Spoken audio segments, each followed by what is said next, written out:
ಸ್ನೇಹಿತರೆ, ಹೊನ್ನೆವಾಣಿಗೆ ಸ್ವಾಗತ. ನಾವಿಂದು 2024-25ರ ಸಾಲಿನ ಕ್ರೋಧಿ ಸಂವತ್ಸರದ ವೃಶ್ಚಿಕ ರಾಶಿಯವರ ರಾಶಿ ಭವಿಷ್ಯವನ್ನು ಸಂಕ್ಷಿಪ್ತವಾಗಿ ನೋಡೋಣ. ಮಾತೃಸ್ಥಾನದಲ್ಲಿ ಸಂಚರಿಸುವ ಶನಿ, ಕುಜ ಸುತ ಸ್ಥಾನದಲ್ಲಿರುವ ರಾಹು ಹಾಗೂ ಅರಿಸ್ಥಾನದಲ್ಲಿ ಇರುವ ಗುರುವಿನಿಂದಾಗಿ ವರ್ಷದ ಆರಂಭ ನಿಮಗೆ ಅಷ್ಟು ಒಳ್ಳೆಯದಿಲ್ಲ.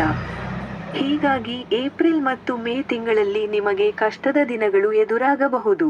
ಉದ್ಯೋಗದಲ್ಲಿ ವರ್ಗಾವಣೆ, ಕುಟುಂಬ ವ್ಯವಹಾರಗಳಲ್ಲಿ ತೊಂದರೆ, ವಾಹನ ಮತ್ತು ಆಸ್ತಿ ವಿಚಾರಗಳಲ್ಲಿ ತಂಟೆ, ತಕರಾರುಗಳು ಎದುರಾಗಬಹುದು. ರಾಜಕೀಯ ಕ್ಷೇತ್ರದಲ್ಲಿ ಹಿನ್ನಡೆ ಉಂಟಾಗಬಹುದು. ಆದರೆ ಮೇ 1ರಿಂದ ನಿಮಗೆ ಗುರುಬಲ ಸಿಗುವುದರಿಂದ ಪರಿಸ್ಥಿತಿ ಸುಧಾರಿಸಲಿದೆ. ಲಾಭ ಭಾವದ ಕೇತುವಿನಿಂದಾಗಿ ವಿವಿಧ ಮೂಲಗಳಿಂದ ನಿಮಗೆ ಧನಾಗಮವಾಗಲಿದೆ.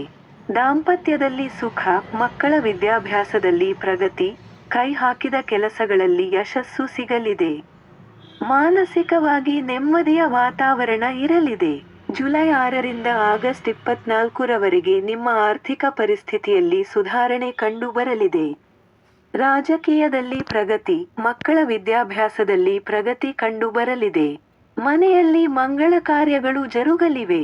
ಆಗಸ್ಟ್ 26ರಿಂದ ಅಕ್ಟೋಬರ್ 20ವರೆಗೆ ಹಾಗೂ ಜನವರಿ 21ರಿಂದ ವರ್ಷಾಂತ್ಯದವರೆಗಿನ ಅವಧಿಯಲ್ಲಿ ವಾಹನದಲ್ಲಿ ಸಂಚರಿಸುವಾಗ ಕಾಳಜಿ ಇರಲಿ. ಆದರೆ ನವೆಂಬರ್ 6ರಿಂದ ವರ್ಷಾಂತ್ಯದವರೆಗಿನ ಅವಧಿಯಲ್ಲಿ ಆರ್ಥಿಕವಾಗಿ ಪ್ರಗತಿ ಕಂಡುಬರಲಿದೆ.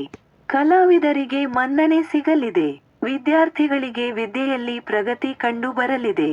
ಒಟ್ಟಿನಲ್ಲಿ ನಿಮಗೆ ಈ ವರ್ಷ ಮಿಶ್ರ ಫಲ.